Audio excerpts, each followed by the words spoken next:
파란 눈 독일 여성이 눈물 흘리며 아리랑을 따라 부릅니다. 상상이 되십니까? 전 세계가 한국의 실패를 확신했습니다. BBC 긴급 속보 준비, CNN 헬기 출동, 이태원 참사의 악몽 재현 예고, 좁은 광화문에 10만 명이라니 모두가 고개를 저었습니다. 하지만 4시간 뒤 전 세계는 경악했습니다. 히잡 쓴 중동 여성이 떨리는 손으로 태극기를 흔들고 흑인 청년이 가슴에 손을 얹고 한국어로 노래합니다. 하늘엔 1000대 드론이 태극 문양을 그려내고 땅에선 600년 경복궁이 조명을 받습니다. 언어도 국적도 다른 10만 명이 하나의 목소리로 아리랑을 부르는 순간 뉴욕 타임스퀘어가 멈춰 섰습니다. 더 놀라운 건 그 후였습니다. 공연이 끝나자 팬들이 스스로 쓰레기를 줍고 질서 있게 퇴장하는 모습에 전 세계가 전율했습니다. 이건 시스템이 아니다. 대한민국이라는 나라 자체다. 미국도 못했고 유럽도 못했고 일본도 못한 일, 총 한 방 쏘지 않고 문화로 전 세계를 무릎 꿇게 만든 그날의 기적. 당신이 한국인이라는 사실이 가장 자랑스러워질 순간이 지금 시작됩니다. 10만 명이 모이면 어떻게 될지 아십니까? 사고가 납니다. 반드시요. 저는 이걸 통계가 아니라 법칙이라고 부르죠. 사고 확률 95%였어요. 저는 축제를 보러 간 게 아닙니다. 곧 터질 참사를 분석하러 간 거죠. 제 22년 경력은 단 한 번도 틀린 적이 없었습니다. 저는 로버트 케인입니다. 뉴욕 출신 공연 분석가죠. 제 철학은 명확해요. 규모, 연출, 통제력. 이 3가지가 맞지 않으면 반드시 무너집니다. 22년 동안 50개국을 분석했죠. 단 한 번도 예외는 없었어요. 그런데 서울은 제 모든 기준으로 위험 등급 최상위였습니다. 한국 정부가 저를 급히 부른 이유는 명확했습니다. 이태원 참사 이후 최악 시나리오였죠. 제가 받은 내부 보고서 첫 줄은 이랬어요. 위험 등급 레드. 레드가 뭔지 아십니까? 사고가 날 확률이 아니라 언제 터질지만 재는 단계입니다. 광화문은 사방이 막힌 구조예요. 게다가 무료 공연이죠. 인원 통제가 불가능합니다. 2021년 미국 휴스턴에서 10명이 압사했어요.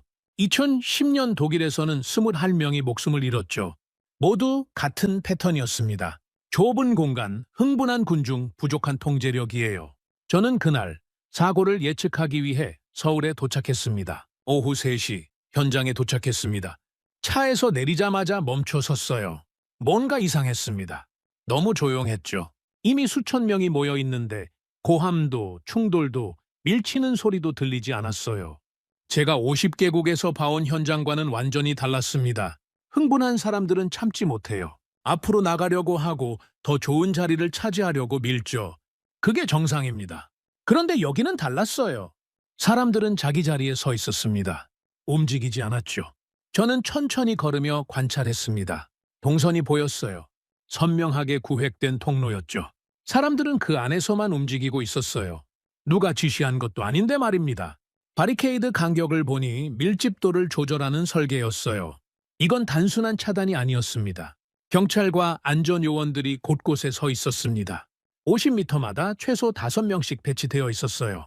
한국 담당자에게 물었죠. 경찰이 몇 명이나 투입됐느냐고요? 그는 대답했습니다. 6,700명이라고요. 저는 잠시 말을 잃었습니다. 6,700명이라니 무슨 말입니까? 이건 공연 경비가 아니라 전쟁 수준이지요. 올림픽 개막식에도 이 정도는 안 씁니다. 대체 한국은 뭘 두려워하는 겁니까? 그때 제 머릿속에 한 단어가 떠올랐어요. 이태원이었습니다. 2022년 10월 159명이 압사한 참사였죠. 한국은 그 악몽을 기억하고 있었던 겁니다. 하지만 준비가 전부는 아니에요. 제가 50개국을 분석하며 배운 게 있다면 이겁니다. 사람은 통제할 수 없다는 거죠. 아무리 경찰을 배치해도 군중은 예측 불가능해요. 흥분하면 시스템은 무너집니다. 항상 그랬죠. 저는 군중 속으로 걸어 들어갔습니다. 사람들 표정을 봤어요. 들뜬 기색이었죠. 응원봉을 들고 있었고 노래를 흥얼거리고 있었어요. 하지만 밀지 않았습니다. 소리 지르지도 않았죠. 그저 기다리고 있었어요. 조용히 질서 있게 말입니다. 이상했어요. 이건 제가 아는 군중이 아니었습니다. 무대 근처 가장 위험한 구역을 확인했어요. 그곳은 보통 지옥이죠. 팬들이 가장 뜨겁게 충돌하는 곳입니다. 하지만 그곳조차 이상할 정도로 평온했어요. 제 계산으로는 이미 3건 이상의 실신 사고가 발생했어야 했습니다. 최소 10명은 병원으로 실려갔어야 했어요. 그런데 아무 일도 없었습니다. 이 정도 규모면 이미 문제가 터졌어야 한다는 제 확신이 흔들리기 시작했죠. 하지만 현장은 지나치게 조용했습니다. 해가 기울기 시작했어요. 공연 시작까지 2시간 남았죠. 인파는 계속 늘어나고 있었어요. 하지만 여전히 질서는 유지되고 있었습니다. 저는 보고서를 작성하려다 손을 멈췄어요. 뭐라고 써야 할지 몰랐습니다. 위험하다고 써야 할까요? 하지만 현장은 안전했어요. 통제되고 있다고 써야 할까요? 하지만 이건 통제가 아닙니다. 뭔가 다른 겁니다. 저는 천천히 주변을 둘러봤습니다. 광화문 뒤로 경복궁이 보였죠. 600년 된 궁궐 앞에서 현대 공연이 열리는 겁니다. 전통과 현대가 충돌하는 장면이 아니었어요. 공존하고 있었습니다. 내 계산이 틀렸다는 건가요? 저는 그날 처음으로 제 기준이 흔들리는 걸 느꼈습니다. 나는 그때까지 한국을 단지 행사 개최국 정도로만 생각했어요. 장소를 제공하고 길을 막고 경찰을 동원하는 나라 중 하나였죠. 그런데 광화문 한복판에 서서 사람들 흐름을 바라보는 동안 설명하기 힘든 느낌이 차오르기 시작했습니다. 뭔가 다르다는 직감이었어요. 한국은 지금 단지 공연 하나를 준비하고 있는 것이 아닐지도 모릅니다. 한국 대체 뭘 하고 있는 거지? 공연 시작 30분 전 저는 무대 구조를 분석하다 의문이 들었습니다. 왜 스타디움이 아닌 겁니까? 10만 명이면 잠실이나 상암을 쓰는 게 상식이죠. 시설도 완벽하고 통제도 쉽습니다. 그런데 한국은 광화문을 선택했어요. 이 공간, 일부러 선택한 건가요? 조명이 켜지는 순간 깨달았습니다. 이건 단순한 장소 선택이 아니었어요. 무대 뒤로 600년 된 경복궁이 보였습니다. 조명이 궁궐 기와를 비추자 장엄한 역사가 드러났죠. 보통 무대 배경은 LED 스크린입니다. 하지만 한국은 스크린 대신 역사를 세워놓았어요. 저는 소름이 돋았습니다. 이건 연출이 아니라 설계였죠. 전 세계 생중계 화면을 상상해봤습니다. 아이돌 뒤로 한국 전통 궁궐이 보이고 그 위로 현대 빌딩이 겹쳐지는 거예요. 과거와 현재가 한 프레임에 담기는 겁니다. 이건 우연이 아니었어요. 어둠이 내리자 하늘에서 불빛 1000개가 떠올랐습니다. 드론이었죠. 오차 하나 없이 움직이며 태극 문양을 만들어냈습니다. 하늘에 거대한 태극기가 펼쳐진 거예요. 10만 명이 일제히 환호했지만 누구도 밀지 않았습니다. 질서는 그대로였죠. 드론이 다시 움직여 한글을 그렸습니다. 저는 읽을 수 없었지만 의미는 알 수 있었어요. 이건 선언이었습니다. 한국이 세계에 던지는 메시지였죠. 무대 구조를 다시 봤습니다. 광화문 광장을 따라 길게 뻗은 형태였어요. 마치 조선의 왕들이 걸었던 길 같았습니다. 왕의 길 연출이었죠. 그 길 위에서 현대 아이돌이 춤추고 있는 겁니다. 저는 노트에 적었습니다. 이건 기획이 아니다. 전략이다. 음악이 시작됐습니다. 10만 개의 응원봉이 보라색 물결을 만들었죠. 그런데 제 시선은 배경에 고정되어 있었어요. 경복궁이 음악에 맞춰 조명이 변하고 있었습니다. 600년 전 왕들이 걸었던 길 위에서 21세기 아이돌이 공연하는 장면, 흉돌이 아니었습니다. 완벽한 융합이었죠. 저는 파리 에펠탑 앞 공연도 런던 타워 브리지 페스티벌도 봤습니다. 하지만 그건 그냥 배경이었어요. 장식이었죠. 광화문은 달랐습니다. 궁궐이 단순한 배경이 아니라 공연의 일부였어요. 아니, 공연보다 더 큰 무언가였습니다. 나는 처음으로 무대가 아니라 국가를 보고 있다는 느낌을 받았습니다. 카메라 구도를 확인했습니다. 생중계 화면은 클로즈업이 아니라 풀샷이었어요. 멤버들, 군중, 경복궁이 한 화면에 담겼죠. 전 세계 시청자들은 지금 BTS만 보는 게 아니었습니다. 한국을 보고 있었어요. 이건 공연이 아니다. 메시지다. 누군가 의도적으로 이 장면을 설계했습니다. 궁궐 선택부터 드론 1000대, 카메라 구도까지 전부 계산된 거였어요. 한국은 지금 단순히 콘서트를 여는 게 아니었습니다. 세계를 상대로 무언가를 증명하고 있었죠. 우리는 이런 나라다. 600년 역사를 가졌지만 가장 현대적이다. 10만 명을 통제할 수 있고 전 세계에 메시지를 전달할 수 있다. 저는 그 메시지를 읽고 있었습니다. 무대 중앙에서 거대한 북소리가 울렸습니다. 당당당. 심장을 때리는 실제 북소리였죠. 그 소리가 광장을 채우자 10만 명의 잡담이 순식간에 사라졌습니다. 완전한 정적이었어요. 이 정도 몰입감은 스타디움에서도 만들기 힘듭니다. 그런데 뚫린 공간에서 해내고 있었어요. 소리조차 통제하고 있다는 뜻이었죠. 저는 런던 올림픽을 떠올렸습니다. 영국은 산업혁명을, 베이징은 5천년 문화를 보여줬죠. 국가 정체성은 올림픽 같은 대형 이벤트에서나 가능한 일이었습니다. 그런데 한국은 아이돌 공연에서 하고 있었어요. 제 초기 판단이 완전히 틀렸습니다. 저는 이걸 과대평가된 팬덤 문화라고 무시했죠. 하지만 현장에서 본 건 달랐습니다. 치밀하게 계산된 국가 브랜딩이었어요. 이걸 단순 아이돌 공연이라고요? 한국은 지금 총 한 방 쏘지 않고 세계를 정복하는 방법을 보여주고 있었습니다. 강요하지 않는데 압도당하는 느낌이었어요. 그게 무서웠습니다. 하지만 여전히 의문이 남았습니다. 연출은 완벽해요. 하지만 10만 명입니다. 흥부는 곧 혼란으로 이어지죠. 과연 이 완벽한 그림이 끝까지 유지될 수 있을까요? 한국이 뭘 노리는 건지 저는 경계심을 늦출 수 없었습니다. 공연이 시작됐습니다. 첫 곡이 터지는 순간 10만 명이 일제히 응원봉을 흔들었어요. 보라색 빛의 파도였죠.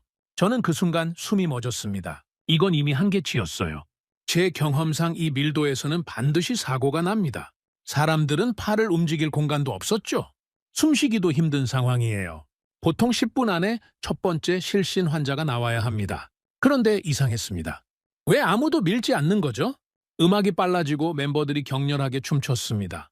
군중의 흥분도가 최고조에 달했죠. 이때가 가장 위험해요. 사람들은 무대에 가까이 가고 싶어 합니다. 본능적으로 앞으로 쏠리죠. 저는 최전방을 주시했습니다. 무대 바로 앞 사람들은 미친 듯이 환호하고 있었어요. 하지만 앞 사람을 밀지 않았습니다. 한 발짝도 전진하지 않았죠. 이건 통제가 아니었습니다. 사람들이 스스로 선을 지키고 있었어요. 22년 경력에 처음 보는 장면이었습니다. 그때 제 옆에 있던 한국 스태프가 태블릿을 보여주었습니다. 실시간 시청자 수였죠. 그 숫자를 보는 순간 저는 말이 막혔습니다. 전 세계 사람들이 지금 이 순간을 보고 있다는 거예요. 이건 숫자가 아니라 현상입니다. 제 머릿속이 복잡해졌습니다. 현장에 가득 찬 사람들, 화면 너머 수억의 시청자가 동시에 같은 장면을 보고 있어요. 현장에 집중하면 방송이 무너지고 방송에 집중하면 현장 통제가 안 되죠. 이건 동시에 유지될 수 없는 조건입니다. 그런데 그 불가능이 눈앞에서 벌어지고 있었습니다. 무대 위에서 함성이 터졌습니다. 그 소리가 광장을 가득 채우고 건물을 흔들었죠. 땅이 울렸어요. 이 순간이 가장 위험합니다. 사람들은 이성을 잃고 움직이거든요. 앞으로 쏠리고 옆 사람과 부딪히고 넘어지기 시작하면 끝이에요. 저는 긴장했습니다. 손에 땀이 났어요. 곧 구급차 사이렌이 울릴 거라고 생각했죠. 하지만 아무 일도 일어나지 않았습니다. 수만 명이 환호했지만 질서는 그대로였어요. 누구도 넘어지지 않았습니다. 밀리지도 않았죠. 응원봉만 흔들릴 뿐 사람들은 자기 자리를 지키고 있었어요. 이 규모에서 질서가 유지된다는 건 불가능합니다. 저는 안전요원에게 물었습니다. 사고 신고 들어온 거 있느냐고요. 그는 고개를 저었어요. 단 한 건도 없다고 했습니다. 실신도 부상도 없다는 거예요. 믿을 수 없었습니다. 이 규모에서 사고가 없다는 건 제 경력상 처음이었어요. 저는 천천히 주변을 둘러봤습니다. 사람들 표정을 관찰했어요. 들떠 있었지만 이성적이었습니다. 흥분했지만 절제되어 있었죠. 환호하면서도 옆 사람을 배려하고 있었어요. 제가 분석해온 서구의 군중과는 완전히 달랐습니다. 서양에서는 내가 먼저, 내가 더 가까이 가고 싶다는 욕망이 충돌해요. 그래서 사고가 납니다. 그런데 한국 군중은 옆 사람을 의식하고 있었어요. 내가 밀면 앞 사람이 다친다는 걸 알고 있었습니다. 내가 소리 지르면 옆 사람이 불편하다는 걸 인식하고 있었죠. 이건 교육으로 만들어지는 게 아니에요. 문화였습니다. 나는 처음으로 내 계산을 의심하기 시작했습니다. 현장과 온라인 두 개의 거대한 현상이 동시에 폭발하고 있었죠. 저는 보고서를 작성할 수 없었습니다. 위험하다. 아니 안전했습니다. 통제되고 있다? 아니 자발적이었어요. 저는 내부 보고서를 꺼냈습니다. 위험 등급 레드라고 적혀 있었죠. 저는 빨간색 펜으로 그 단어에 줄을 그었습니다. 그리고 옆에 물음표를 3개 찍었어요. 이건 내가 아는 이벤트가 아니었습니다. 한국은 지금 불가능을 가능으로 만들고 있었어요. 거대한 규모의 질서, 전 세계 동시 시청, 완벽한 연출, 제로 사고. 이 모든 게 동시에 이루어지고 있었습니다. 제 경력으로는 설명할 수 없는 현상이었죠. 그날 광화문 한가운데 서 있던 저는 한 가지만은 분명히 느꼈습니다. 지금 내 눈앞에서 벌어지는 이 장면은 내 모든 경험으로는 설명할 수 없다는 것. 그리고 그 순간부터 저는 한국을 다르게 보기 시작했습니다. 공연 중반, 제 옆에 서 있던 금발 여성이 한국어로 노래를 따라 부르기 시작했습니다. 완벽한 발음이었어요. 저는 그녀에게 물었죠. 한국 분이냐고요? 그녀는 웃으며 대답했습니다. 독일에서 왔다고 했어요. 이 공연을 보기 위해 15시간을 날아왔다는 겁니다. 15시간이라니요. 2시간 공연을 보기 위해서요? 주변을 둘러보니 외국인들이 정말 많았습니다. 흑인 청년들이 응원봉을 흔들고 히잡 쓴 중동 여성들이 환호하고 있었어요. 이들이 전부 한국어로 떼창하고 있었습니다. 언어가 사라진 거였죠. 국경이 무너진 겁니다. 그때 제 휴대폰이 울렸습니다. 런던 본사였어요. 급한 목소리가 들렸죠. 지금 영국 공영방송이 긴급 속보를 띄웠다는 겁니다. 미국 뉴스 채널도 생중계를 시작했다고 했어요. 아이돌 공연의 긴급 속보라고요. 한국 스태프가 태블릿을 들고 달려왔습니다. 뉴욕 한복판 전광판이었어요. 타임스퀘어 거대한 화면에 지금 광화문이 생중계되고 있었습니다. 수백 명의 뉴욕 시민들이 비 오는 거리에 멈춰 서서 그 화면을 보고 있었어요. 런던 피카딜리 광장도 똑같았습니다. 파리 샹젤리제도 마찬가지였어요. 전 세계 주요 도시 전광판이 지금 이 공연으로 도배되어 있었습니다. 나는 그 장면을 3번이나 다시 확인했습니다. 런던의 한 술집 영상이 보였어요. 수십 명의 영국인들이 맥주잔을 들고 화면을 보며 한국어로 노래를 따라 부르고 있었습니다. 술집 전체가 한국어 떼창을 하고 있었어요. 베를린 광장도 도쿄 시부야도 똑같았습니다. 전 세계 사람들이 동시에 같은 노래를 부르고 있었어요. 한국어로요.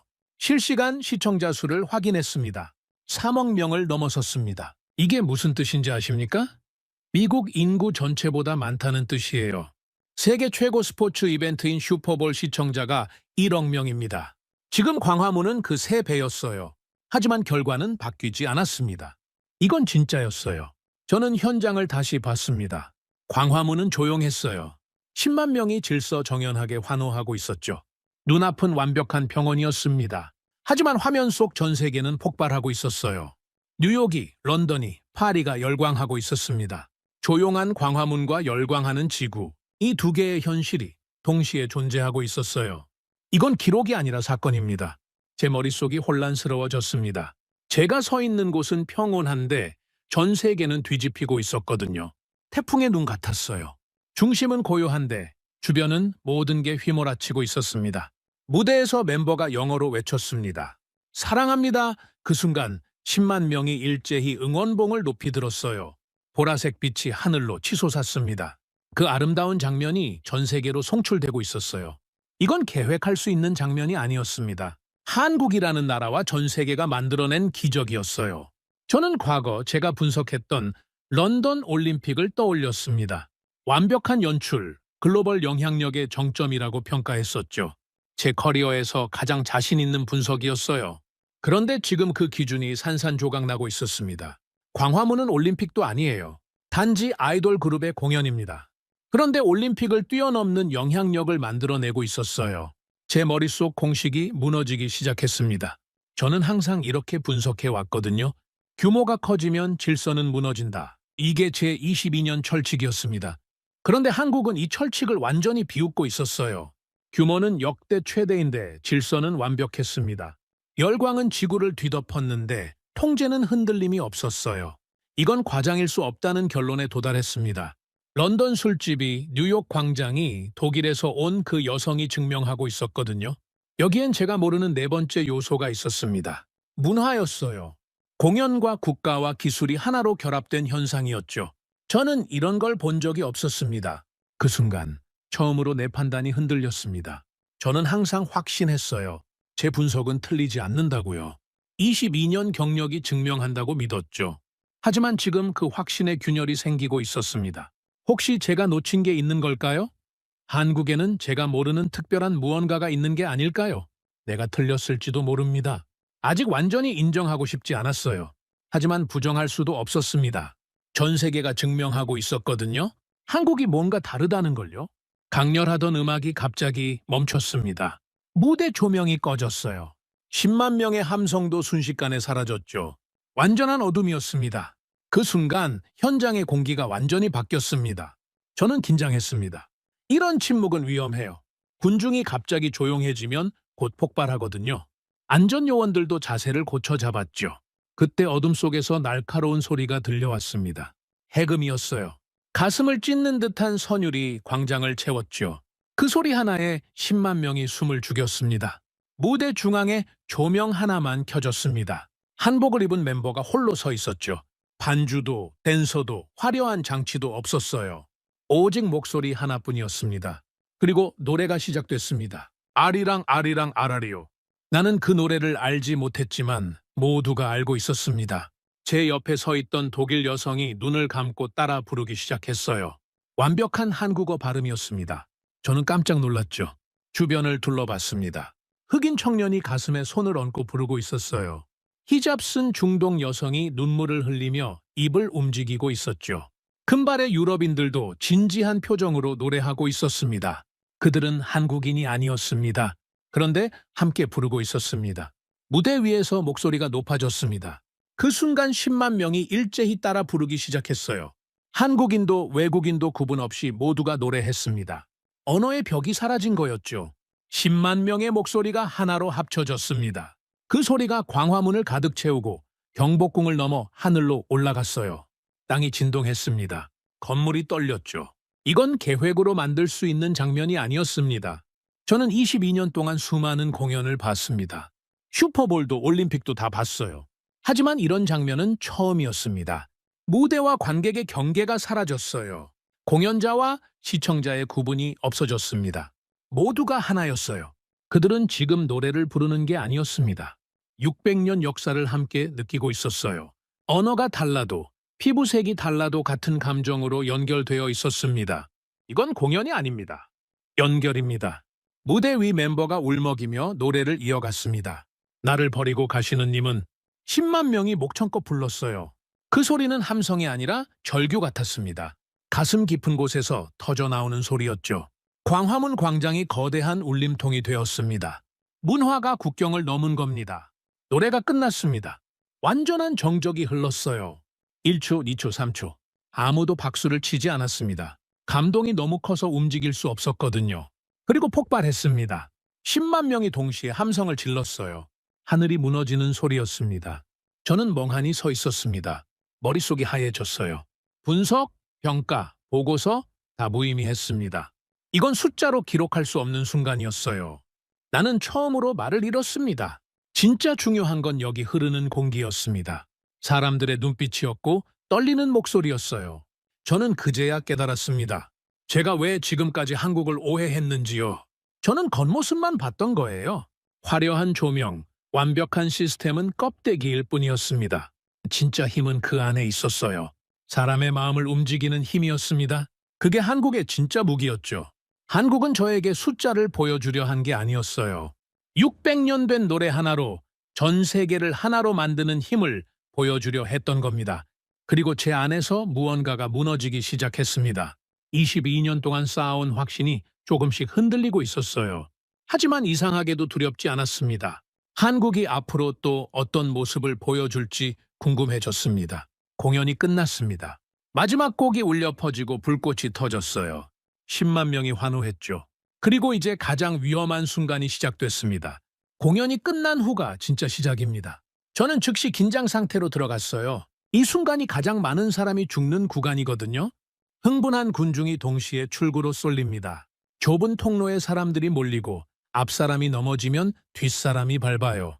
그렇게 압사 사고가 터지죠. 저는 최악을 각오했습니다. 10만 명이 움직이기 시작했어요. 저는 숨을 죽이고 지켜봤습니다. 사고는 보통 10초 안에 시작돼요. 누군가 뛰고 누군가 밀고 순식간에 무너지죠. 그런데 아무도 밀지 않았습니다. 사람들은 천천히 걸었어요. 응원봉을 가방에 넣고 옆 사람과 이야기하며 여유롭게 움직였습니다. 10만 명이 동시에 움직이는데 급한 사람이 한 명도 없었어요. 저는 가장 위험한 지점으로 달려갔습니다. 광화문역 입구였죠. 좁은 계단으로 수만 명이 내려가야 하는 구간이에요. 여기서 반드시 사고가 날 거라고 확신했습니다. 하지만 그것도 질서정연했습니다. 사람들은 줄을 서서 기다리고 있었어요. 30분을 서서 기다려도 아무도 화내지 않았습니다. 오히려 옆 사람과 웃으며 이야기하고 있었어요. 서구에서는 상상도 못할 일이죠. 이건 불가능한 장면입니다. 그때 더 충격적인 장면을 목격했습니다. 한 무리의 젊은이들이 비닐봉지를 들고 바닥을 살피고 있었어요. 쓰레기를 줍고 있었습니다. 자발적으로요. 그리고 그들은 떠난 자리를 스스로 정리하고 있었습니다. 저는 그 장면을 보고 멈춰 섰습니다. 공연 끝나면 쓰레기가 산더미처럼 쌓이는 게 정상이에요. 런던도 뉴욕도 행사 끝나면 쓰레기산이 됩니다. 청소부 수백 명이 밤새 치워야 하죠. 그런데 광화문 바닥은 깨끗했어요. 한 여학생이 쓰레기를 주우며 친구와 이야기하고 있었습니다. 저는 그녀에게 다가가 물었어요. 왜 청소를 하느냐고요? 그녀는 웃으며 대답했습니다. 우리가 좋아하는 가수의 얼굴이니까요. 우리가 질서를 지켜야 그들도 빛나잖아요? 그 말을 듣는 순간 저는 아무 말도 할 수 없었습니다. 주변을 둘러보니 곳곳에서 같은 장면이 벌어지고 있었어요. 10대 소녀들이, 20대 청년들이, 심지어 중년 부부까지 쓰레기를 줍고 있었습니다. 마치 약속이라도 한 것처럼요. 보라색 조끼를 입은 팬들이 인간띠를 만들어 통로를 확보하고 있었습니다. 경찰보다 더 질서 정연했어요. 누가 시킨 것도 아닌데 말이죠. 이건 통제 시스템이 아니었습니다. 경찰이 지시한 것도 방송으로 안내한 것도 아니었어요. 사람들이 스스로 하고 있었습니다. 강제가 아니라 자발성이었죠. 저는 안전요원에게 물었습니다. 사고 신고 들어온 거 있느냐고요. 그는 고개를 저었어요. 단 한 건도 없다고 했습니다. 청소업체는 언제 오느냐고 물으니 웃으며 대답했어요. 관객들이 다 치우고 가서 할 게 별로 없습니다. 할 게 없다고요? 10만 명이 다녀갔는데요. 저는 그제야 깨달았습니다. 제가 지금까지 완전히 틀렸다는 걸요. 저는 22년 동안 시스템을 분석해왔습니다. 경찰 배치, 동선 설계, 통제 메커니즘을 평가했죠. 시스템이 좋으면 성공하고 나쁘면 실패한다고 믿었어요. 그런데 한국은 시스템만으로 설명이 안 됐습니다. 6,700명 경찰이 있었지만 그들이 10만 명을 통제한 게 아니었어요. 10만 명이 스스로를 통제했습니다. 경찰은 그저 길만 안내했을 뿐이죠. 이건 문화였습니다. 한국 사람들은 어려서부터 배운 거예요. 내가 밀면 앞 사람이 다친다는 걸요? 내가 쓰레기를 버리면 누군가 치워야 한다는 걸요. 내 편의보다 공동체가 먼저라는 걸 말입니다. 이건 시스템이 아니라 사람의 문제였어요. 국민 수준이 달랐습니다. 저는 천천히 광장을 걸었습니다. 사람들이 질서 있게 빠져나가고 있었어요. 웃으며 사진 찍고 여운을 즐기며 천천히 떠나고 있었습니다. 그 평온한 장면이 저를 완전히 무너뜨렸어요. 나는 완전히 틀렸습니다. 저는 한국을 무시했어요. 아시아의 작은 나라, 아이돌 좀 잘 만드는 나라 정도로 생각했죠. 하지만 한국은 제가 본 어떤 나라보다 앞서 있었습니다. 시스템이 아니라 사람이 앞서 있었어요. 영국도 미국도 프랑스도 해내지 못한 일을 한국이 해냈습니다. 저는 그날 밤 텅 빈 광화문 광장에 홀로 서 있었습니다. 몇 시간 전만 해도 10만 명이 가득했던 그곳은 이제 고요했어요.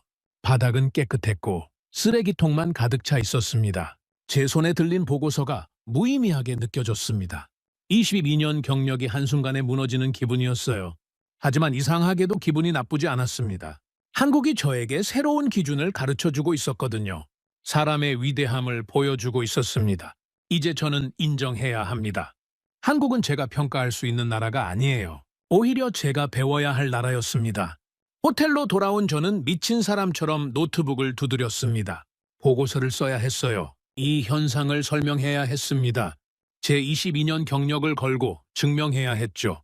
하지만 커서만 깜빡일 뿐 한 줄도 쓸 수 없었습니다. 이걸 설명해야 한다. 저는 과거 데이터들을 전부 꺼냈습니다. 런던 올림픽, 슈퍼볼, 월드컵, 제가 분석했던 수천 개의 파일들을 열었어요. 비교할 대상을 찾으려고 했습니다. 규모, 광화문이 더 컸습니다. 질서, 비교가 안 됐어요. 연출, 압도적이었습니다. 제 기준들이 하나씩 무너져 내렸습니다. 규모가 커지면 통제력은 떨어진다. 틀렸습니다. 한국은 10만 명이었지만 10명처럼 움직였어요. 연출이 화려하면 안전은 취약하다. 틀렸습니다. 드론 1000대가 떴지만 사고는 제로였어요. 팬덤은 감정적이고 무질서하다. 완전히 틀렸습니다. 맞는 기준이 하나도 없었습니다. 저는 머리를 감싸 쥐었습니다. 식은땀이 흘렀어요. 22년 동안 쌓아온 제 세계가 붕괴하고 있었습니다. 그런데 한국은 그 모든 걸 비웃고 있었습니다. 저는 발을 동동 굴렸습니다. 책상을 쳤어요. 화가 났습니다. 제 자신에게요. 분명히 설명할 방법이 있을 거예요. 제가 놓친 변수가 있을 겁니다. 하지만 아무리 생각해도 답이 없었습니다. 이건 공연이 아니에요. 문화와 국가, 시스템과 시민이 하나로 결합된 거대한 생명체였습니다. BTS 공연이라고 부르기엔 너무 좁았어요. 이건 하나의 나라가 가진 힘이 전부 드러난 장면이었습니다. 나는 20년 동안 단 한 번도 틀린 적이 없었습니다. 하지만 그날 서울에서 나는 아무것도 설명할 수 없었습니다. 저는 창밖으로 서울의 야경을 봤습니다. 저 불빛 아래 수천만 명의 사람들이 살고 있어요. 그들은 매일 지하철을 타고 줄을 서고 서로를 배려하며 살아가죠. 오늘 광화문에서 본 기적은 우연이 아니었습니다. 이 나라가 가진 저력이었어요. 600년 역사와 최첨단 기술, 그리고 깨어있는 시민 의식이 만들어낸 결과물이었습니다. 이건 분석의 대상이 아닙니다. 제 손이 떨렸습니다. 인정하고 싶지 않았어요. 아니야, 운이 좋았을 뿐이야. 우연이야. 하지만 제 양심이 소리치고 있었습니다. 너도 봤잖아. 그 눈빛들을, 그 질서를, 그 감동을. 나는 이걸 평가할 수 없다. 전문가로서의 마지막 저항이 무너지는 순간이었어요. 저는 항상 평가했습니다. 점수를 매기고 순위를 정하고 보고서를 작성했죠. 하지만 한국은 제가 평가할 수 있는 대상이 아니었습니다. 저는 프린터로 걸어갔습니다. 제가 작성했던 사전 분석 보고서를 출력했죠. 사고 확률 95%, 통제 불가능, 실패할 것이다. 빨간 글씨들이 저를 조롱하고 있었어요. 저는 그 종이를 양손으로 잡았습니다. 그리고 힘껏 찢어버렸습니다. 찢어지는 소리가 제 자존심이 무너지는 소리 같았습니다. 한 번, 두 번, 세 번. 저는 그 보고서를 산산조각 냈습니다. 조각난 종이들이 바닥으로 떨어졌어요. 나는 처음으로 내 판단을 포기했습니다. 그 순간 이상하게도 눈물이 핑 돌았습니다. 슬퍼서가 아니었어요. 후련해서였습니다. 제가 틀렸다는 사실이 이렇게 기쁠 줄은 몰랐거든요. 한국은 단순한 공연을 만든 게 아닙니다. 한국은 새로운 기준을 만들어냈어요. 전 세계가 따라야 할 새로운 표준입니다. 이제 모든 나라는 한국을 기준으로 삼아야 할 거예요. 저는 다시 노트북 앞에 앉았습니다. 그리고 새 하얀 화면에 딱 한 문장을 적었습니다. 나는 틀렸다. 이 한 문장을 쓰는데 22년이 걸렸습니다. 하지만 부끄럽지 않았어요. 경외감과 충격, 그리고 존중이 제 가슴을 가득 채웠습니다. 처음으로 감정이 논리를 압도했어요. 저는 창밖을 향해 고개를 숙였습니다. 아무도 없는 방이었지만 경의를 표하고 싶었어요. 오늘 광화문에 있었던 10만 명의 시민들에게, 그리고 이 놀라운 나라에게요. 당신들이 옳았습니다. 제가 틀렸어요. 이제 저는 분석가가 아니라 목격자입니다. 제가 본 기적을, 제가 느낀 전율을 세상에 알릴 겁니다. 이건 보고서가 아니라 고백이 될 거예요. 그리고 한국에게 바치는 찬사가 될 겁니다. 이건 새로운 기준입니다. 그 기준의 이름은 한국이었어요. 다음 날 아침 저는 다시 광화문으로 나갔습니다. 어젯밤 10만 명이 가득했던 그곳은 이제 평범한 일상으로 돌아가 있었어요. 출근하는 사람들, 관광객들이 지나다니고 있었죠. 나는 그 이유를 찾기 시작했습니다. 왜 한국이었을까요? 왜 다른 나라가 아니라 이곳에서만 가능했을까요? 저는 벤치에 앉아 노트를 펼쳤습니다. 이번엔 평가가 아니라 배우기 위해서였어요. 첫 번째는 문화였습니다. 한국 사람들은 어려서부터 집단을 의식하며 자라요. 남에게 피해 주지 마라. 함께 사는 세상이다. 이건 말로만이 아니었습니다. 600년 유교 문화가 만든 DNA였어요. 개인보다 공동체를 먼저 생각하는 질서 의식이었습니다. 두 번째는 역사였습니다. 한국은 수없는 위기를 겪었어요. 전쟁과 분단, IMF까지. 그 과정에서 배운 게 있습니다. 뭉치지 않으면 살아남을 수 없다는 것. 위기 때마다 하나가 되는 DNA가 흐르고 있었어요. 세 번째는 기술이었습니다. 한국은 세계 최고 수준의 IT 강국입니다. 5G, 드론, 생중계 시스템이 완벽하게 작동했어요. 그런데 놀라운 건 기술이 전통을 밀어내지 않았다는 겁니다. 경복궁과 드론이 자연스럽게 어우러졌죠. 네 번째는 시민의식이었습니다. 10만 명이 자발적으로 쓰레기를 치우고 질서를 지키고 서로를 배려했어요. 이건 교육으로 만들어지는 게 아닙니다. 세대를 거쳐 내려온 문화였어요. 그리고 곧 깨달았습니다. 이건 우연이 아니다. 모든 게 연결되어 있었어요. 문화가 시민의식을 만들고 역사가 결속력을 가르치고 기술이 그걸 전 세계로 확산시켰습니다. 한국은 모든 요소를 동시에 완성했어요. 저는 다른 나라들을 떠올렸습니다. 미국은 기술과 규모는 있지만 개인주의가 강해요. 질서가 부족하죠. 유럽은 문화는 깊지만 역동성이 떨어집니다. 일본은 질서는 있지만 글로벌 확산력이 약해요. 다른 나라는 규모나 연출 중 하나만 가능했습니다. 하지만 한국은 달랐어요.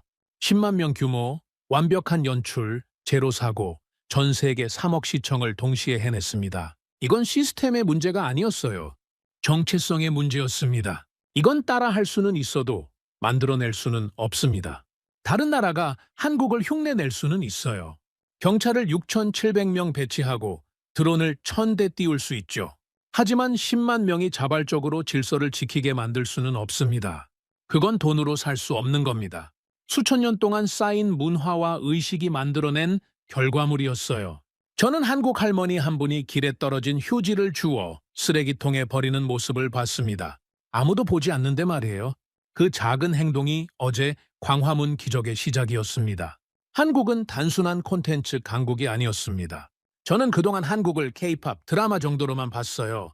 하지만 틀렸습니다. 한국은 하나의 완성된 모델이었어요.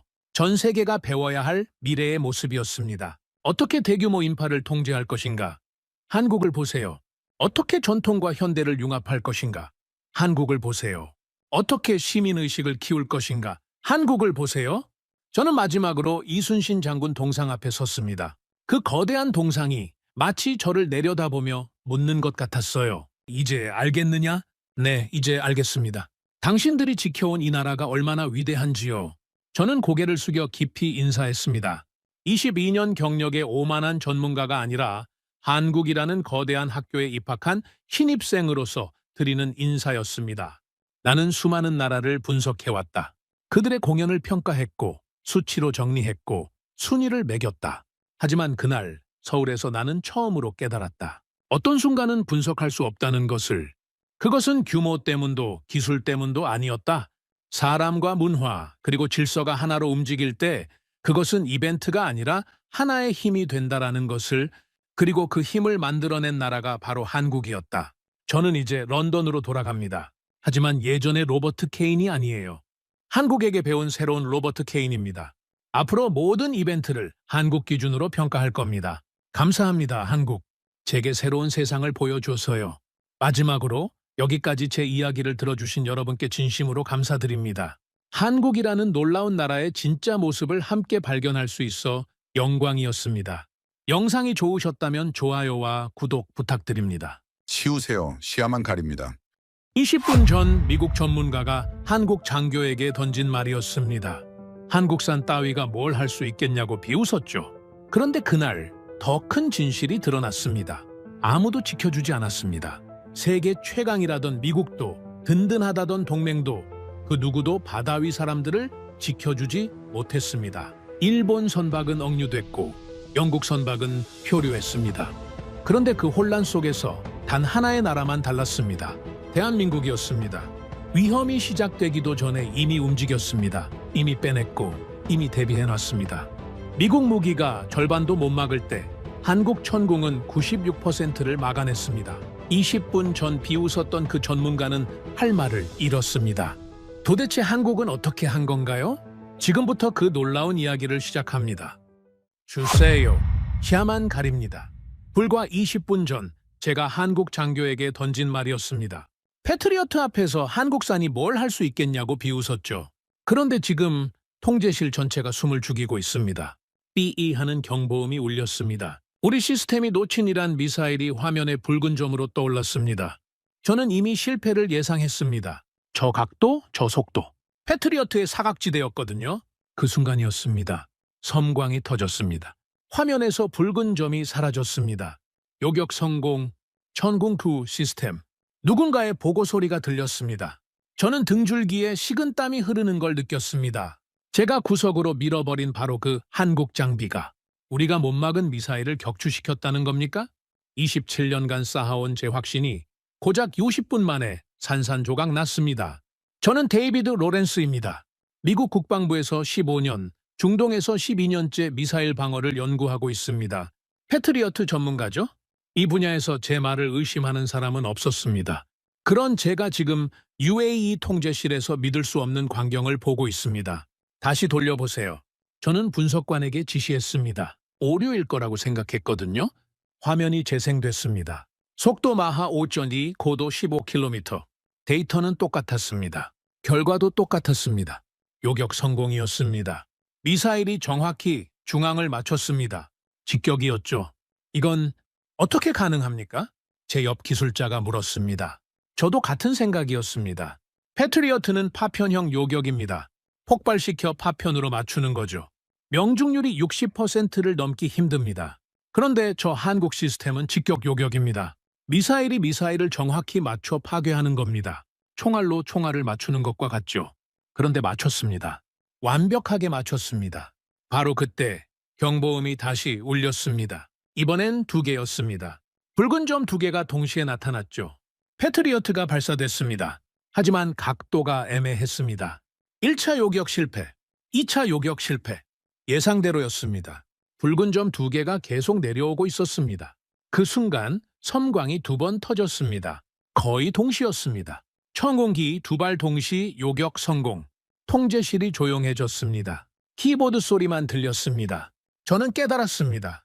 이건 우연이 아니라는 걸 말이죠. 3번 연속 성공은 우연이 될 수 없었습니다. 데이터를 보여주세요. 제가 말했습니다. 목소리가 떨렸습니다. 화면에 숫자들이 떠올랐습니다. 반응 속도 3.2초, 추적 정확도 98.7%. 모든 수치가 제 상식을 넘어서고 있었습니다. 이건 말이 안 됩니다. 옆 미군 장교가 헛웃음을 지었습니다. 저도 동의했습니다. 하지만 현실이었습니다. 데이터는 거짓말을 하지 않으니까요. 제가 20분 전에 비웃었던 그 시스템이 지금 이 전장을 지배하고 있었습니다. 한국 시스템, 언제부터 이 정도였습니까? 누군가 물었습니다. 아무도 대답하지 않았습니다. 우리는 한국을 전자제품이나 만드는 나라 정도로만 생각했습니다. 통제실 구석의 한국군 장교가 저를 보며 조용히 고개를 끄덕였습니다. 그 침착한 표정이 더 당황스러웠습니다. 마치 이런 결과를 예상했다는 듯이 말이죠. 저는 그날 가장 부끄러운 순간을 맞았습니다. 27년간 믿어온 모든 게 흔들렸습니다. 미국 시스템이 최고라는 확신, 다른 나라 무기는 과장됐다는 편견, 그 모든 게 무너지고 있었습니다. 전쟁은 숫자로 말합니다. 저는 늘 그렇게 말해왔습니다. 그런데 지금 그 숫자가 저를 부정하고 있었습니다. 모니터에는 천공2의 데이터가 떠 있었습니다. 요격 성공 3회, 실패 0회, 명중률 100%였습니다. 저는 생각했습니다. 이건 시작에 불과하다는 걸 말이죠. 그날 모든 것이 바뀌기 시작했습니다. 그날 밤 저는 잠을 이룰 수 없었습니다. 천공2의 데이터가 머릿속을 떠나지 않았거든요. 요격 성공 3회, 실패 0회. 그 숫자가 계속 눈앞에 아른거렸습니다. 다음 날 아침 통제실에 들어서자마자 이상한 분위기를 느꼈습니다. 무슨 일입니까? 분석관이 긴장한 얼굴로 화면을 가리켰습니다. 호르무즈 해협입니다. 이란이 완전 봉쇄했습니다. 화면에 붉은 선이 그어져 있었습니다. 세계 원유의 30%가 지나는 길목이 막힌 겁니다.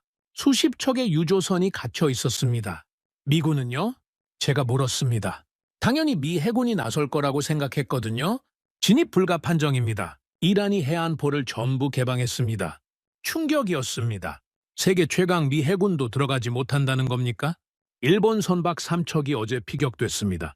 각국이 미국의 호의를 요청했지만 전부 거절당했습니다. 저는 씁쓸했습니다. 미국의 신뢰가 무너지는 소리가 들렸거든요. 바로 그때였습니다. 저 배 좀 보세요. 분석관이 화면 구석을 가리켰습니다.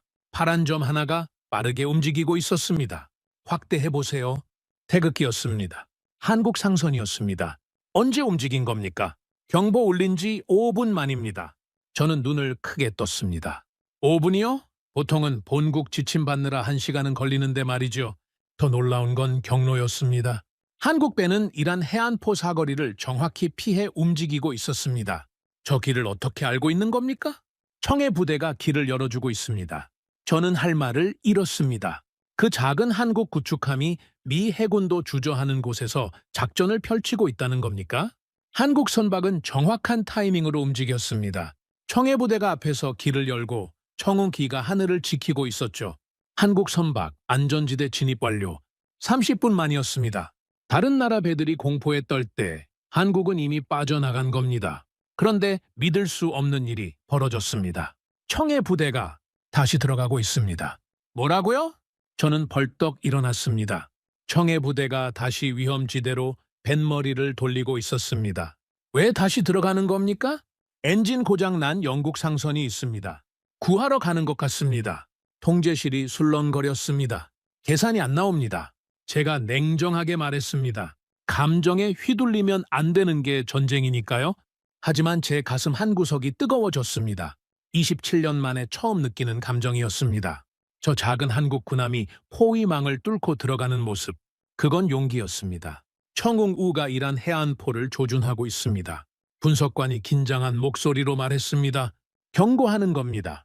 건드리면 쏜다고요. 이랑운도 당황한 눈치였습니다. 감히 미군도 못 들어오는 곳에 뛰어든 저 당돌한 군함을 어떻게 해야 할지 모르는 것 같았죠. 연결됐습니다. 끌고 나옵니다.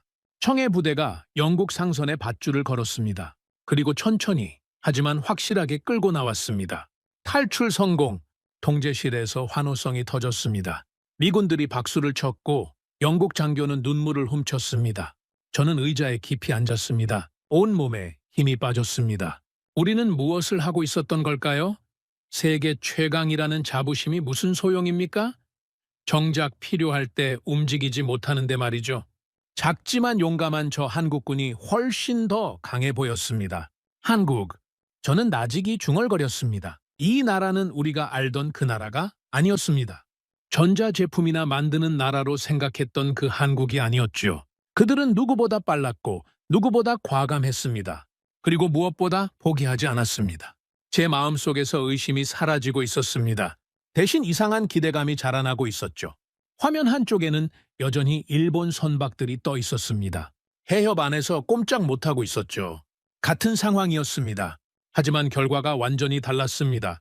한국은 이미 전원 대피를 완료했고 심지어 다른 나라 사람까지 구했습니다. 일본은 아직도 외교적 항의만 반복하고 있었죠. 이게 국가의 차이입니까? 제가 물었습니다. 아무도 대답하지 않았습니다. 하지만 답은 화면에 떠 있었습니다.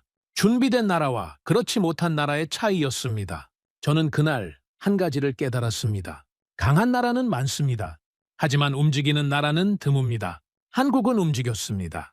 주저하지 않고 계산하지 않고 그냥 해야 할 일을 했습니다. 그리고 그게 진짜 힘이었습니다. 이건 시작에 불과했습니다. 진짜 시험은 아직 오지 않았으니까요. 명중했습니다. 통제실에서 환호성이 터졌습니다. 패트리어트가 이란 미사일을 향해 날아가 하늘에서 거대한 불꽃을 피워 올렸거든요. 저는 안도의 한숨을 내쉬었습니다. 역시 미국 기술이었습니다. 27년간 저를 배신한 적 없는 시스템이었으니까요. 그런데 그 순간 믿을 수 없는 일이 벌어졌습니다. 폭발 연기를 뚫고 검은 물체가 튀어나왔습니다. 이란 미사일이었습니다. 멀쩡했습니다. 요격 실패, 충돌까지 8초. 통제실이 아수라장이 됐습니다. 잠시 후 쿵 하는 충격과 함께 건물 전체가 흔들렸습니다. 저는 화면을 멍하니 바라봤습니다. 분명히 폭발했는데 왜 떨어지지 않은 겁니까? 30분 후 긴급 회의가 소집됐습니다. 저는 맨 앞자리에 앉아 사령관의 차가운 시선을 받고 있었습니다. 27년 경력의 전문가로서 설명해야 할 책임이 있었거든요. 패트리어트는 산탄총 같은 방식입니다. 목표물 근처에서 터져서 파편을 넓게 뿌리는 거죠. 메세 같은 작은 목표에는 효과적이지만 멧돼지처럼 단단한 상대에게는 소용이 없습니다. 이란이 미사일 외피를 강화했던 겁니다. 파편 몇 개로는 끄떡도 안 했습니다. 반면 한국의 천궁 뒤는 완전히 달랐습니다. 송곳으로 급소를 정확히 찌르는 방식이었죠. 미사일이 미사일을 직접 뚫어버리는 겁니다. 그리고 한국은 해냈습니다. 3번 연속으로요. 화면에 냉혹한 숫자들이 떠올랐습니다. 패트리어트 시도 17회, 성공 9회, 성공률 53%, 청웅 2시도 3회, 성공 3회, 성공률 100%. 저는 주먹을 꽉 쥐었습니다. 27년간 믿어온 이론이 산산조각 나고 있었거든요. 회의가 끝난 후 저는 혼자 데이터실에 남았습니다. 화면에는 두 시스템의 비교 영상이 반복 재생되고 있었습니다. 같은 목표물이었습니다. 하지만 결과는 천지차이였습니다. 패트리어트는 요란하게 터졌지만 핵심을 놓쳤습니다. 정훈키는 조용히 날아가 정확히 중앙을 관통했습니다. 미사일이 공중에서 산산조각 났죠. 저는 화면 속 숫자들을 멍하니 바라봤습니다. 제가 믿어온 모든 게 틀렸을 수도 있다는 생각이 머릿속을 휘젓고 있었습니다. 다음 날 더 충격적인 실패가 있었습니다. 이란이 미사일 4발을 동시에 쏘았습니다. 우리는 패트리어트 8발로 응답했습니다. 결과는 참담했습니다. 8발 중 겨우 2발만 맞았습니다. 나머지 2발이 계속 날아왔습니다. 그때 청웅2가 움직였습니다. 2번의 섬광이 터지며 남은 미사일을 모두 격추시켰습니다. 우리는 8발을 쏴서 2발을 맞췄습니다. 한국은 2발을 쏴서 2발을 맞췄습니다. 같은 결과였지만 효율성에서는 4배 차이가 났습니다. 저는 그날 처음으로 인정했습니다. 우리 시스템에 한계가 있다는 걸 말이죠. 그날 저녁, 저는 혼자 옥상에 올라가 지는 해를 바라봤습니다. 사막 너머로 붉은 태양이 사라지고 있었습니다. 제가 믿어온 모든 게 무너지고 있었습니다. 미국 기술이 최고라는 확신, 다른 나라는 따라올 수 없다는 오만함, 그 모든 게 착각이었던 겁니다. 우리는 너무 오래 1등이었습니다. 그래서 발전을 멈췄습니다. 안주했죠. 한국은 달랐습니다. 그들은 따라잡기 위해 미친 듯이 달렸습니다. 그리고 이제 우리를 넘어섰습니다. 전쟁은 교과서대로 움직이지 않습니다. 이론이 아니라 결과로 말하는 겁니다. 저는 그 진실을 27년 만에 깨달았습니다. 제 입에서 평생 하지 않았던 말이 나왔습니다. 우리가 틀렸을지도 모른다. 통제실로 돌아왔을 때 새로운 보고가 들어와 있었습니다. 이란이 지금까지와는 차원이 다른 대규모 공격을 준비하고 있다는 내용이었습니다. 미사일과 드론을 동시에 발사할 거라고 했습니다. 저는 긴장했습니다. 하지만 동시에 이상한 기대감도 들었습니다. 과연 한국은 이 시험도 통과할 수 있을까요? 아니 이제는 질문 자체가 바뀌었습니다. 우리가 한국을 따라갈 수 있을까요? 화면 한쪽에는 천궁2의 레이더가 조용히 돌아가고 있었습니다. 확고하고 침착했습니다. 마치 무슨 일이 와도 막아낼 수 있다는 듯이 말이죠. 저는 그 모습을 보며 깨달았습니다. 우리는 지금까지 자만했습니다. 최고라는 이름에 취해 현실을 보지 못했습니다. 한국은 달랐습니다. 그들은 겸손하게 준비했고 조용히 완성했습니다. 그리고 필요한 순간 주저없이 보여줬습니다. 이제 세계가 알게 될 겁니다. 진짜 강한 나라가 누구인지 말이죠. 진짜 시험이 다가오고 있었습니다. 이란의 봉쇄 선언이 떨어지던 순간 통제실은 순식간에 전쟁터가 됐습니다. 경보음이 연달아 울리고 화면에는 호르무즈 해협 한가운데서 방향을 잃은 선박들이 뒤엉켜 있었습니다. 일본 유조선은 해협 입구에서 맴돌고 있었고 영국 선박들은 구조 신호만 반복해서 쏘아 올리고 있었습니다. 각국 선박 위치가 하나씩 보고되는 동안 제 눈은 자연스럽게 태극기를 찾고 있었습니다. 이상하게도 보이지 않았습니다. 다른 나라는 다 있는데 한국 선박만 없었습니다. 저는 레이더 화면을 확대해가며 다시 확인했습니다. 결과는 같았습니다. 위험 해역 안에 한국 선박은 한 척도 없었습니다. 분석 자료를 들여다보니 답은 이미 나와 있었습니다. 한국 상선 12척은 이란 발표 12시간 전부터 하나씩 해협을 빠져나가기 시작했습니다. 겉으로 보기엔 평범한 정기 항로 변경처럼 보였지만 시간을 정확히 맞춰서 일정한 간격으로 같은 항로를 따라 이동하고 있었습니다. 경로가 인상적이었습니다. 이란 해안포 사정거리를 피해 곡선을 그리며 나가는 길이었는데 우리 미군이 며칠 밤새 분석해서 겨우 찾아낸 사각지대와 정확히 일치했습니다. 한국 선박들은 그 길을 이미 알고 있었다는 뜻이었습니다. 사후 자료를 더 들추자 또 다른 사실이 드러났습니다.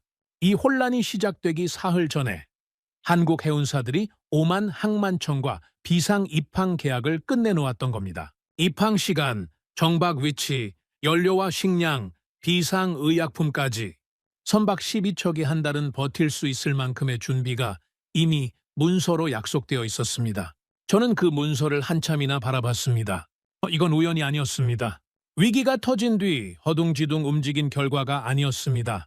누군가 머릿속에 지도를 펼쳐놓고 며칠 뒤 상황까지 상정해놓고 그에 맞춰 한 줄 한 줄 미리 그어놓은 행동 계획이었습니다. 다른 나라 상황과 비교하면 차이는 더 분명했습니다. 일본 선박들은 본국 지시를 기다리느라 가장 위험한 해협 입구에 그대로 묶인 차에 시간이 흘러가고 있었습니다. 해안포와 미사일 사거리 안에서 사실상 표적이 된 상태였습니다. 영국과 노르웨이 선박들 역시 뚜렷한 방향 없이 표류하고 있었습니다. 각자 선장 판단에 의존한 채 그때그때 급하게 결정을 내리고 있었습니다. 반면 한국은 전혀 달랐습니다. 위험이 표면으로 드러나기 전에 이미 사람과 배를 빼놓았고 빠져나갈 항로를 먼저 골라놨고 도착해서 버틸 항구와 물자를 확보해 놓았습니다. 군은 청해 부대를 미리 움직여 항로를 지키게 했고 민간 선박들은 그 뒤를 따라 한 몸처럼 빠져나갔습니다. 잠시 후 집계된 피해 현황에서도 그 차이는 숫자로 드러났습니다. 여러 나라 선박들 옆에는 피격, 충돌, 나포 위기 같은 단어들이 붙어 있었습니다. 대한민국 줄에는 짧은 한 문장이 전부였습니다. 선박 12척, 전원 안전, 인명피해 0명. 그 숫자 0이 유난히 무겁게 느껴졌습니다. 거기에는 우연이 아니라 보이지 않는 준비와 계산이 응축돼 있었습니다. 저는 그제서야 인정할 수밖에 없었습니다. 한국은 우리와 전혀 다른 방식으로 움직이고 있었습니다. 위기가 터지면 그때 생각하는 나라가 아니라 위기가 오기 전에 이미 자리를 옮겨놓는 나라였습니다. 사건이 벌어지고 나서 반응하는 것이 아니라 벌어지기 전에 그림을 그려놓는 나라였습니다. 그동안 저는 한국을 그저 성실한 기술 국가 정도로만 생각했습니다. 남이 만든 걸 빨리 따라 만드는 나라, 전자제품을 잘 만드는 나라 정도로만 봤습니다. 그런데 실제로 눈앞에 나타난 한국은 그런 이미지와는 거리가 멀었습니다. 정부, 군, 기업, 선장까지 서로 떨어져 있는 것처럼 보이는 주체들이 하나의 시나리오를 공유하고 같은 타이밍에 움직이고 있었습니다.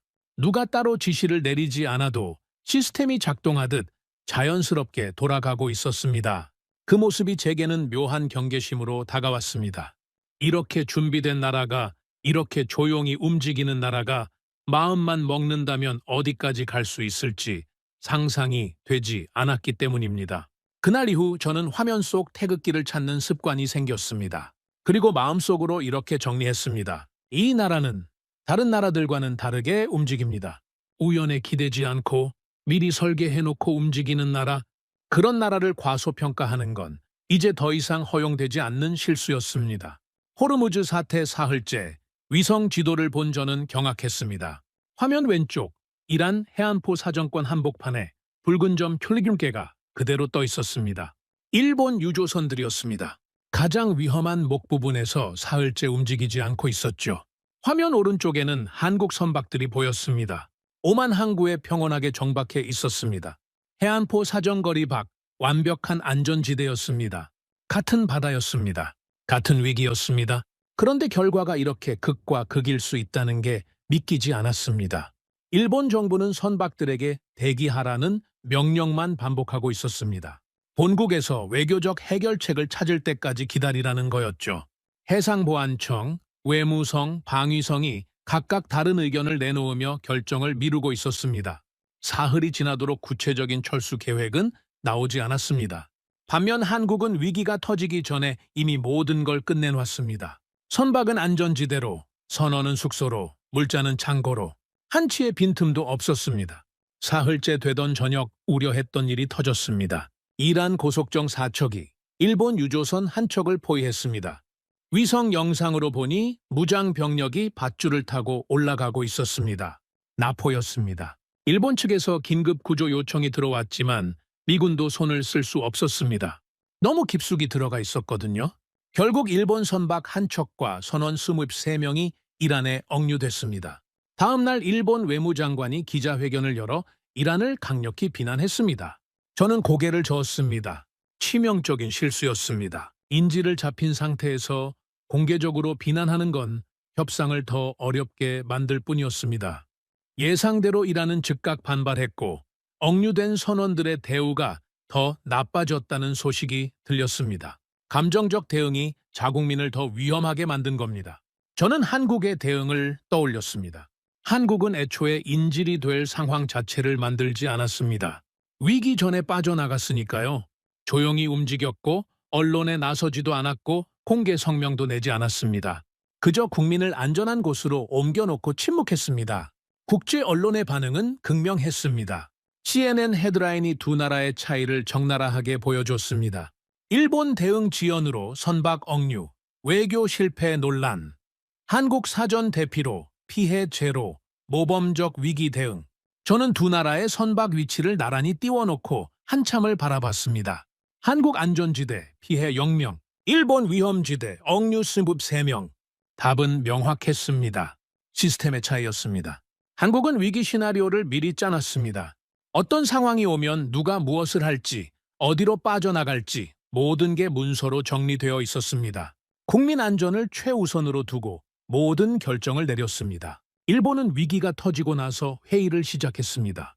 보고하고 승인받고 실행 계획을 세우는 동안 골든타임이 다 지나갔습니다. 복잡한 관료주의가 선원들의 목숨을 위협하고 있었죠. 한국은 시스템이 움직였습니다. 일본은 사람이 고민했습니다. 속도에서 차이가 날 수밖에 없었습니다. 저는 그날 뼈저리게 깨달았습니다. 국가는 위기에서 본색을 드러낸다는 걸 말이죠. 평화로울 땐 다들 비슷해 보입니다. GDP도 비슷하고 군사력도 비슷하고 기술도 비슷합니다. 하지만 위기가 터지면 차이가 드러납니다. 누가 국민을 먼저 생각하는지, 누가 더 빠르게 움직이는지, 누가 더 철저하게 준비했는지, 그게 숫자로, 결과로 나타납니다. 일본은 경제대국입니다. 기술 선진국이죠.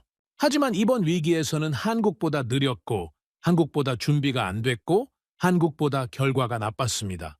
이건 장비 문제가 아니었습니다. 돈 문제도 아니었습니다. 국가 능력의 문제였습니다. 시스템의 문제였습니다. 한국은 작지만 단단했습니다. 일본은 컸지만 느렸습니다. 저는 화면 속 태극기를 보며 부끄러움을 느꼈습니다. 전자제품이나 만드는 나라라고 비웃었던 제 오만함이 창피했습니다. 한국은 이미 우리가 생각하는 것보다 훨씬 앞서 있었습니다. 그리고 세계가 그걸 알아차리기 시작했습니다. 같은 바다였습니다. 그런데 결과가 달랐습니다. 저는 그 차이를 더 이상 운이나 우연으로 돌릴 수 없었습니다. 저건 실수가 아니라 구조적인 문제였습니다. 그 순간부터 제 머릿속에서 질문 하나가 떠나지 않았습니다. 우리는, 미국은 과연 어느 쪽에 더 가까운가? 그리고 마음 한구석에서는 한국이라는 나라를 향한 이상한 두려움과 존경이 동시에 자라나고 있었습니다. 하지만 감탄할 시간은 길지 않았습니다. 이제 진짜 시험이 다가오고 있었으니까요. 새벽 4시 통제실에 지옥이 열렸습니다. 경보음이 동시에 여러 개 울렸습니다. 화면에 붉은 점들이 우후죽순 떠올랐습니다. 이란 전역에서 미사일과 드론이 발사되고 있었습니다. 숫자가 화면에 떴습니다. 미사일 섬이 2발, 드론 48대, 총 80개의 목표물이 동시에 날아오고 있었습니다. 저는 그 순간 직감했습니다. 이건 막을 수 없다고 말이죠. 패트리어트가 즉각 반응했습니다. 파란 궤적들이 치솟았지만 숫자가 부족했습니다. 우리가 한 번에 쏠 수 있는 건 최대 16발이었습니다. 80개를 16발로 막는다? 불가능했습니다. 첫 교전이 시작됐습니다. 하늘에서 몇 개의 섬광이 터졌지만 대부분은 그대로 날아오고 있었습니다. 속도가 너무 빨랐습니다. 패트리어트가 다음 목표로 전환하는 사이 이미 10개가 더 가까워지고 있었습니다. 드론은 더 큰 문제였습니다. 작고 낮게 날아 레이더가 제대로 잡지 못했습니다. 미사일과 뒤섞여 날아오니 시스템이 갈팡질팡했습니다. 통제실이 혼란에 빠졌습니다. 분석관들이 동시에 보고하느라 목소리가 겹쳤고 사령관은 우선순위를 정하라고 소리쳤지만 모든 게 우선순위였습니다. 표적이 너무 많았습니다. 감당이 안 됐습니다. 멀리서 폭발음이 들렸습니다. 외곽기지가 피격당한 겁니다. 패트리어트 방어선이 뚫리고 있었습니다. 그때였습니다. 화면 한쪽에서 새로운 파란 궤적이 나타났습니다. 천궁2였습니다. 저는 무의식적으로 몸을 앞으로 숙였습니다. 한국 시스템이 움직이기 시작한 겁니다. 첫 번째 섬광이 터졌습니다. 미사일 한 발이 공중에서 사라졌습니다. 직격이었습니다. 그런데 놀라운 일이 벌어졌습니다. 천궁2가 멈추지 않았습니다. 즉각 다음 목표로 전환했습니다. 2초도 안 걸렸습니다. 두 번째 섬광이 터졌습니다. 또 맞았습니다. 세 번째, 네 번째, 다섯 번째. 멈추지 않았습니다. 천궁2는 미사일과 드론을 구분 없이 격추시키고 있었습니다. 큰 목표든 작은 목표든 상관없었습니다. 레이더가 정확히 잡아내고 미사일이 정확히 날아가 정확히 맞췄습니다. 패트리어트가 한 발 쏘는 동안 천궁2는 세 발을 쏘고 있었습니다. 그것도 전부 명중시키면서 말이죠. 화면 속 붉은 점들이 하나씩 사라지기 시작했습니다. 천궁2 혼자서 전장을 정리하고 있었습니다. 통제실이 조용해졌습니다. 모두가 화면만 바라보고 있었습니다. 키보드 두드리는 소리조차 멈췄습니다. 천궁키는 마치 프로그램된 기계처럼 정확하게 움직였습니다. 목표 포착, 발사, 명중, 다음 목표. 그 사이클이 끊임없이 반복됐습니다. 드론대가 몰려왔습니다. 48대가 구름처럼 날아오고 있었습니다. 패트리어트는 작은 드론을 제대로 잡지 못했습니다. 너무 작고 느렸거든요. 하지만 천궁2는 달랐습니다. 연속으로 6발이 발사됐습니다. 하늘에서 작은 섬광들이 동시에 터졌습니다. 드론 6대가 한꺼번에 떨어졌습니다. 저 시스템이 혼자서 다 처리하고 있었습니다. 마지막 미사일이 날아오고 있었습니다. 가장 빠른 놈이었습니다. 마하 58, 패트리어트 사정권 밖이었습니다. 천궁2가 마지막 미사일을 발사했습니다. 모두가 숨을 죽였습니다. 섬광이 터졌습니다. 마지막 붉은 점이 사라졌습니다. 전 목표 격추 완료였습니다. 통제실에서 환호성이 터져 나왔습니다. 하지만 저는 환호할 수 없었습니다. 충격이 너무 컸거든요. 실시간 집계가 화면에 떴습니다. 패트리어트 발사 24발, 명중 11발, 명중률 46%, 천궁2 발사 38발, 명중 31발, 명중률 97%, 97%. 실전에서 말입니다. 80개의 목표물이 날아왔습니다. 우리는 11개를 막았습니다. 한국은 69개를 막았습니다. 이건 전혀 다른 수준이었습니다. 저는 의자에 깊숙이 몸을 묻었습니다. 27년간 믿어온 모든 게 완전히 무너졌습니다. 우리가 최고라고 생각했던 패트리어트는 한국 시스템 앞에서 보조 역할에 불과했습니다. 주인공은 천궁2였습니다. 화면에는 여전히 천궁2의 데이터가 떠 있었습니다. 발사 38발, 명중 37발, 단 한 발만 빗나갔습니다. 저는 그날 완전히 인정했습니다. 한국은 우리보다 앞서 있다는 걸 말이죠. 기술로도, 시스템으로도, 실전 능력으로도. 이건 더 이상 추격자가 아니었습니다. 선두주자였습니다. 구석에 있던 한국군 장교가 조용히 헤드셋을 벗고 있었습니다. 환호하지도 기뻐하지도 않았습니다. 그저 임무를 완수한 군인의 모습이었습니다. 그 침착함이 저를 더 압도했습니다. 오늘 밤 군사 교과서가 다시 쓰였습니다. 압도적인 기술 앞에서는 물량도 소용없다는 걸 한국이 증명했습니다. 제27년 군 생활 중 가장 충격적인 밤이었습니다. 우리는 지금까지 우리가 하늘의 주인이라고 착각하고 살았습니다. 하지만 오늘 밤 진짜 주인이 누구인지 똑똑히 봤습니다. 그건 미국이 아니었습니다. 한국이었습니다. 세계는 이제 그 사실을 부정할 수 없게 됐습니다. 진짜 전쟁이 그 진실을 증명했으니까요. 하지만 이건 아직 시작에 불과했습니다. 진짜 놀라운 일은 이제부터였으니까요. 저 시스템 멈추지 않습니다. 분석관이 화면을 가리키며 넋을 잃고 중얼거렸습니다. 천궁2가 쉴 새 없이 움직이고 있었습니다. 보통 미사일 시스템은 한 번 쏘면 재장전 시간이 필요합니다. 그런데 천궁2는 달랐습니다. 마치 기관총처럼 연속으로 발사하고 있었습니다. 하나, 둘, 셋, 넷. 하늘에서 섬광이 끊임없이 터졌습니다. 화면 속 붉은 점들이 지우개로 지운 듯 하나씩 사라져갔습니다. 가장 놀라운 건 동시 교전 능력이었습니다. 천궁2는 미사일과 드론을 구분 없이 동시에 추적하고 있었습니다. 마하5로 날아오는 탄도미사일을 먼저 잡고 0.5초 만에 저공 비행하는 드론을 떨어뜨렸습니다. 패트리어트가 하나씩 고민하며 쏠 때 천궁2는 여러 개를 동시에 처리하고 있었습니다. 어느새 화면의 붉은 점이 거의 사라졌습니다.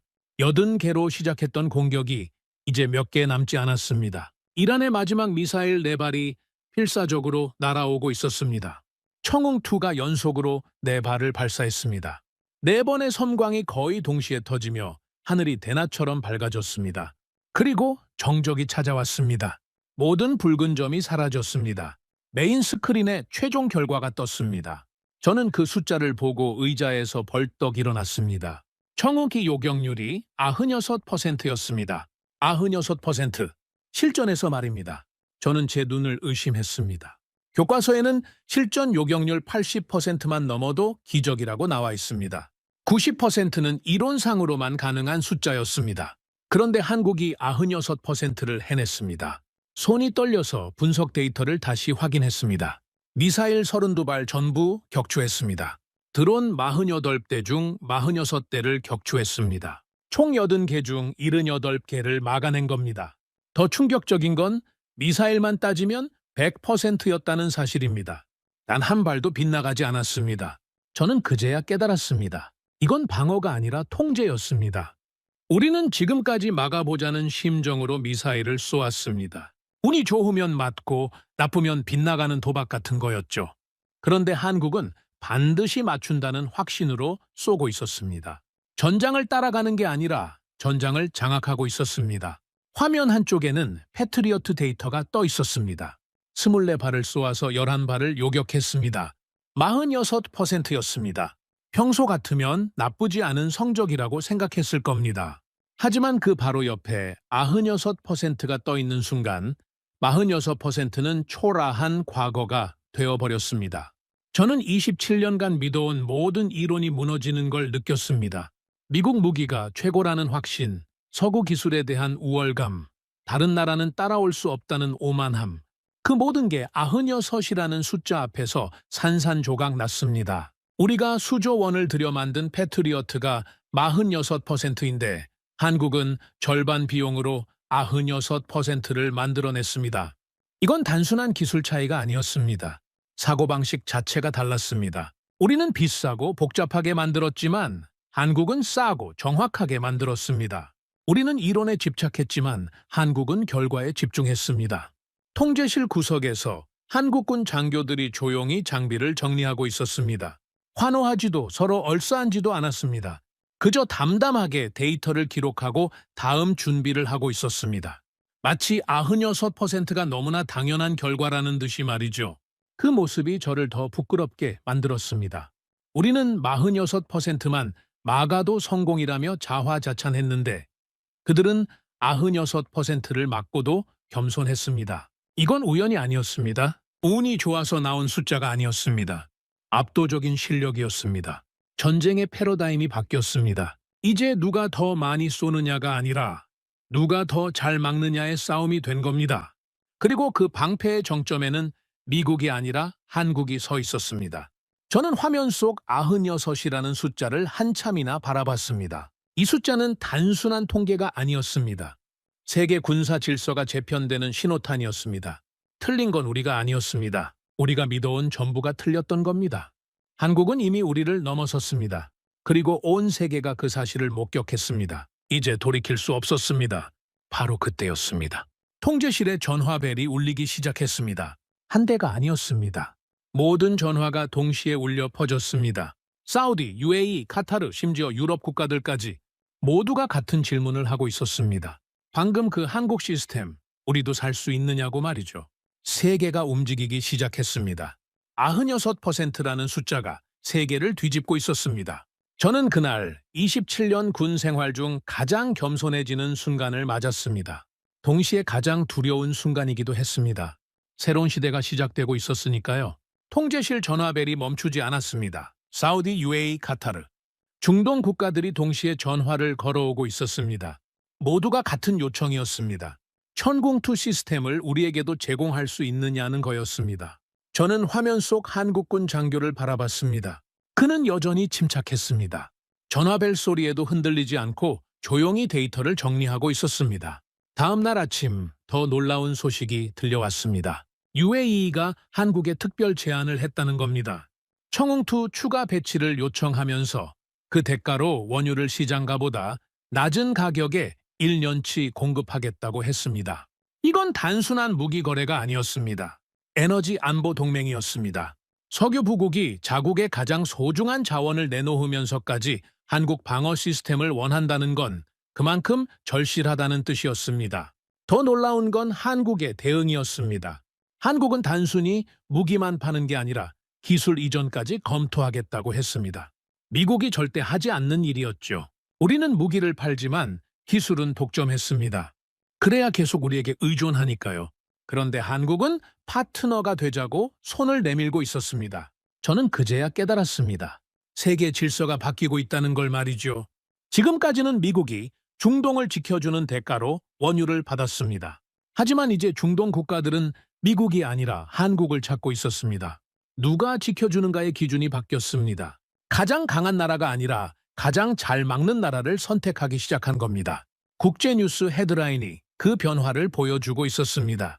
한 국제방송에서는 한국 방어 시스템이 중동 군사 판도를 바꾸고 있다고 보도했습니다. 다른 방송에서는 96%의 충격을 다루며 세계가 한국을 주목하고 있다고 전했습니다. 한국은 이제 선택받는 쪽이 아니었습니다. 선택하는 쪽이 되고 있었습니다. 다른 나라들의 반응은 극명하게 갈렸습니다. 일본은 혼란에 빠졌습니다. 자국 선박이 억류된 상태에서 한국의 성공을 바라보는 심정이 편할 리 없었죠. 일본 언론은 자국 정부를 비판하기 시작했습니다. 미국은 체면이 구겨졌습니다. 수십 년간 중동의 방패를 자처했던 미국이 한국에게 그 자리를 내주고 있었습니다. 중국은 성능을 의심했습니다. 처음엔 과장됐다고 주장했지만 실전 데이터가 공개되자 침묵했습니다. 저는 그날 27 연군 생활을 정리하는 보고서를 쓰기 시작했습니다. 제목은 간단했습니다. 한국은 어떻게 세계를 바꿨는가? 첫 문장은 이렇게 시작했습니다. 힘은 더 이상 숫자가 아닙니다. 얼마나 많은 미사일을 가졌느냐가 아니라 얼마나 정확하게 막느냐가 중요해졌습니다. 한국은 미국보다 작았습니다. 군사비도 적었고 병력도 적었습니다. 하지만 결과는 압도적이었습니다. 이건 기술의 문제가 아니었습니다. 체계의 문제였습니다. 한국은 위기 전에 준비했습니다. 선박을 미리 빼내고 항구를 미리 확보하고 방어 시스템을 미리 배치했습니다. 정부와 군과 민간이 하나의 시나리오를 공유하며 움직였습니다. 미국은 위기가 터지고 나서 회의를 했습니다. 일본은 본국 지시를 기다렸습니다. 한국은 이미 움직이고 있었습니다. 속도가 달랐습니다. 준비가 달랐습니다. 결과가 달랐습니다. 저는 화면 속 태극기를 바라보며 생각했습니다. 이 나라는 언제부터 이렇게 강해졌을까요? 아니, 어쩌면 우리가 모르고 있었던 것뿐일지도 모릅니다. 한국은 조용히 준비하고 조용히 완성하고 필요한 순간에만 보여줬습니다. 세계가 한국을 필요로 하기 시작했습니다. 이건 일시적인 승리가 아니었습니다. 패러다임의 전환이었습니다. 질서가 바뀌고 있었습니다. 누가 살아남는지 이제 명확해졌습니다. 준비된 나라가 살아남습니다. 빠른 나라가 살아남습니다. 국민을 먼저 생각하는 나라가 살아남습니다. 한국은 그 모든 조건을 갖추고 있었습니다. 저는 보고서 마지막 줄을 이렇게 마무리했습니다. 한국은 준비되어 있었습니다. 세계가 혼란에 빠졌을 때 한국은 이미 답을 갖고 있었습니다. 보고서를 제출하고 통제실을 나서는데 한국군 장교와 마주쳤습니다. 그는 저를 보며 가볍게 고개를 숙였습니다. 저도 고개를 숙였습니다. 27년 만에 처음으로 다른 나라 군인에게 진심으로 경의를 표하는 순간이었습니다. 밤하늘을 올려다봤습니다. 별들이 반짝이고 있었습니다. 그날 전쟁은 끝나지 않았습니다. 하지만 기준은 바뀌었습니다. 누가 강한가가 아니라 누가 준비되어 있었는가. 그리고 그 질문의 답은 이미 나와 있었습니다. 세계가 무너진 게 아니었습니다. 기준이 바뀐 것이었습니다. 그리고 그 새로운 기준의 이름은 대한민국이었습니다. 이 긴 이야기를 끝까지 들어주신 여러분께 진심으로 감사드립니다.